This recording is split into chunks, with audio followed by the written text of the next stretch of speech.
बिमल बहुत परेशान था। उसे समझ में नहीं आ रहा था कि वो इस परिस्थिति से कैसे निपटे। वो अपनी माँ को बहुत चाहता था, किंतु उसकी पत्नी और बच्चे उसकी माँ से बहुत दूर भागते थे, क्योंकि उसकी माँ की एक आंख नहीं थी, साथ ही उसकी कमर भी 90 अंश पर झुकी थी।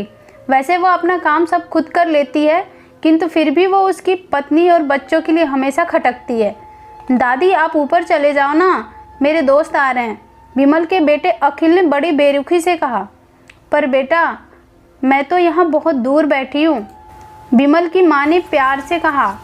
नहीं, आप उनके सामने मत रहो, वो मुझे चिढ़ाते हैं, अखिल ने जोर से डांटते हुए कहा। क्या हुआ अखिल, क्यों चिल्ला रहे हो? बिमल की पत्नी कामिनी ने किचन से ही आवाज़ लगाई।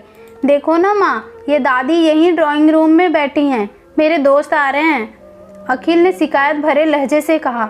माँ जी, आप ऊपर चली जाओ, क्यों हम लोगों को लजवाती हो?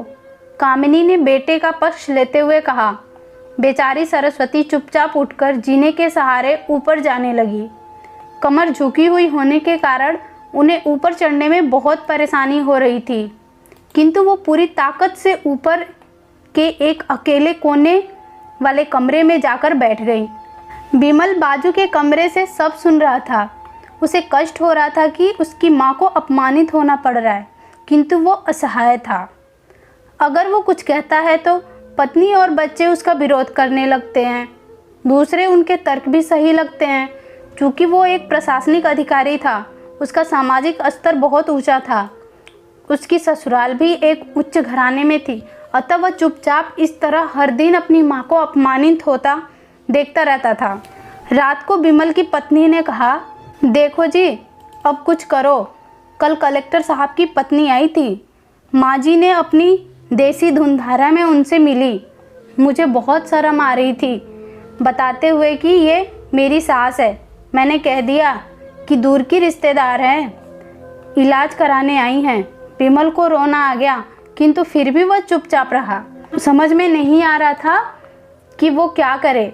अपने बेटे की मन स्थिति को सरस्वती अच्छी तरह से जानती थी और बेटे को कोई कष्ट न हो, इसलिए वो हर बार चुपचाप सह लेती थी। बिमल बहुत उदास रहने लगा। एक तरफ परिवार और सामाजिक स्तर पर जीने की प्रतिबद्धता थी, तो दूसरी ओर माँ। आखिर माँ से अपने बेटे की यह हालत नहीं देखी गई। एक दिन उसने अपने बेटे से कहा, बिमल, बहुत दिन हो गए हैं, मैं अपने गांव जाना चाहती हूँ, मुझे वहाँ पहुँचा दो, मेरा यहाँ मन नहीं लग रहा है। किंतु माँ, वहाँ कोई नहीं है, तुम्हारी देखभाल कौन करेगा? बिमल ने आश्चर्य से पूछा। अरे, सब गांव वाले तो हैं, और वो तुम्हारे मामा जी तो उसी गांव में रहते हैं, और फिर हम सारी व्यवस्थाएं करके आएंगे ना।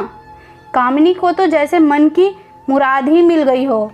हाँ बेटा, बहू सही कह रही है, सरस्वती ने लंबी सांस लेते हुए कहा।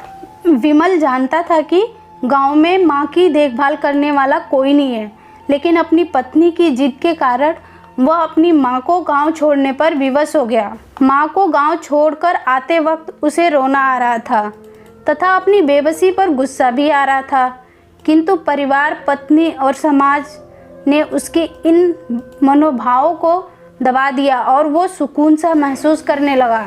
कुछ दिनों के बाद उसके चाचा, जो अमेरिका में रहते थे, आने वाले थे। जब बिमल बहुत छोटा था, उसके पिता जीवित थे, तब वो भारत आए थे, और उसके बाद अब वो भारत आने वाले हैं। पूरा परिवार, आस पड़ोस बहुत उत्साहित था।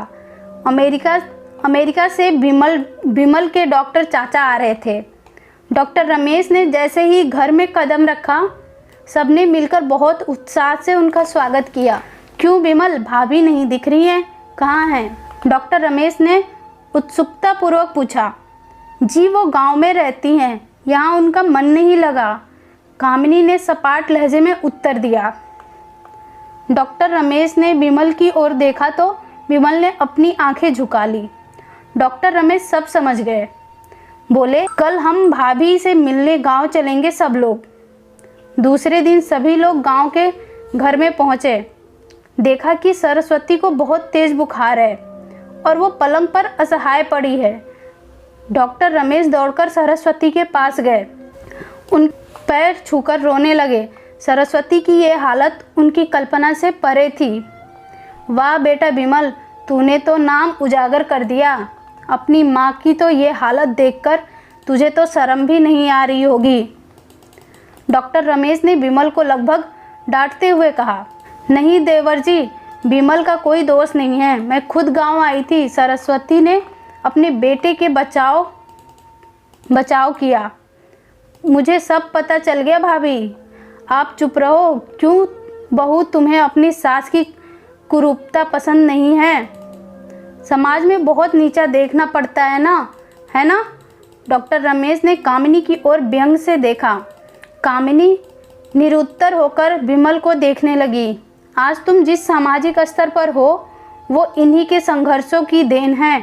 और बेटा विमल, तुम्हें शायद मालूम न हो कि बचपन में जब तुम 1 साल के थे तब छत से नीचे गिरने के कारण तुम्हारी एक आंख फूट गई थी और तुम्हारी रीढ़ की हड्डी में भी समस्या थी।